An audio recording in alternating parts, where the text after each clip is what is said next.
नागरिकांचा आवाज प्रशासनापर्यंत पोहोचवणारी दुवा म्हणजेच नगरसेवक.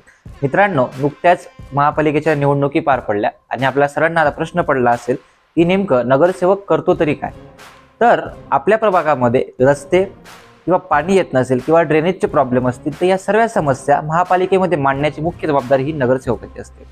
त्याचबरोबर आपल्या प्रभागामध्ये पाणी पुरवठा, कचरा व्यवस्थापन, उद्याने या सर्वांची देखभाल करणे जर हे व्यवस्थित नसतील तर यांच्यासाठी योग्य त्या उपाययोजना राबवणे हे नगरसेवकाचं काम असतं.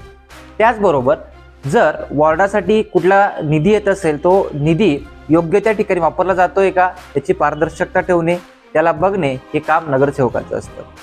त्याचबरोबर नगरसेवकाचं काम म्हणजे फक्त फिरायचं नसतं तर जनतेच्या तक्रारी ऐकून घेणं आणि त्या महापालिकेत मांडणं हे सुद्धा नगरसेवकाचं काम आहे. तर तुमच्या प्रभागात नगरसेवक जो काम करतात का तर तुम्ही कमेंटमध्ये नक्की सांगा. थँक्यू.